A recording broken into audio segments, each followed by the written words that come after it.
No final da Idade Média, o surgimento de um novo grupo social, a burguesia, alterou as estruturas do feudalismo, que entrava em crise enquanto novas práticas e mentalidades se afirmavam na sociedade europeia. Entre os séculos XV e XVII, a ideia de que o único caminho para a compreensão da vida seria o caminho da fé e da religião já não correspondia mais às transformações que estavam ocorrendo na Europa desde o século XI, como, por exemplo, a urbanização, a intensificação do comércio e o enriquecimento da própria burguesia. Nesse contexto, foram surgindo as ideias que pretendiam renovar a forma de pensar da época. Surgiu, então, um movimento intelectual e cultural que expressava um novo modo de pensar do ser humano moderno e que ficou conhecido como Renascimento Cultural. Vamos ver que movimento era esse? O termo Renascimento era usado pelos próprios artistas da época, como uma contraposição da sua produção artística em relação à produção artística medieval. A origem do Renascimento vai se dar a partir de 3 elementos. Primeiro, o renascimento comercial e urbano, que possibilitaram as trocas culturais entre diferentes localidades. Segundo, a formação de uma mentalidade mais independente das regras gerais da Igreja Católica. E terceiro, a tentativa de conciliar as coisas de Deus com os interesses terrenos. Em que momento o Renascimento acontece? Ele vai se iniciar na Itália, no século XIV, como um movimento de renovação artística, intelectual e científica, e se expande por toda a Europa nos séculos XV e XVI. O movimento é parte das mudanças ocorridas na Baixa Idade Média, dentre elas a expansão comercial e urbana, das profissões e da arte.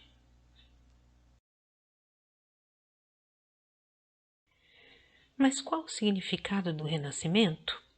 Ele representou uma nova forma de ver o mundo, a partir do racionalismo e do antropocentrismo.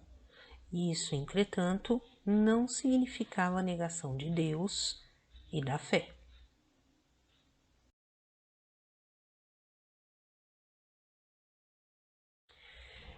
E quais as principais características do Renascimento?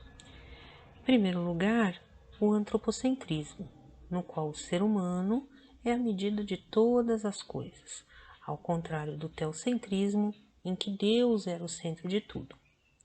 Em segundo lugar, o individualismo e o racionalismo, que afirmam que as explicações sobre o mundo precisavam partir da razão e não mais da fé. E, por fim, o heliocentrismo, que afirmou que o Sol gira em torno da Terra e não o contrário, como a Igreja Católica tanto afirmou.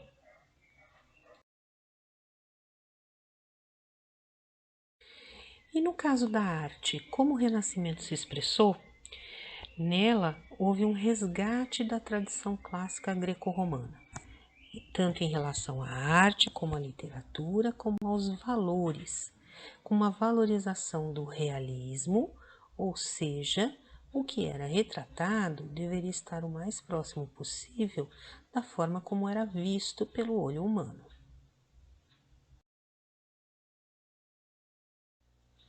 Liberta das verdades da Igreja Católica, que são seus dogmas, e em particular da contraposição entre o heliocentrismo, o Sol como centro do universo, e o geocentrismo, a Terra como centro do universo, a ciência estimula o avanço do conhecimento científico e da tecnologia com importantes inovações técnicas no período, como a bússola, o astrolábio, a imprensa e a confecção de mapas mais elaborados que mais à frente vão auxiliar na chegada dos europeus em territórios que até então eram desconhecidos para eles.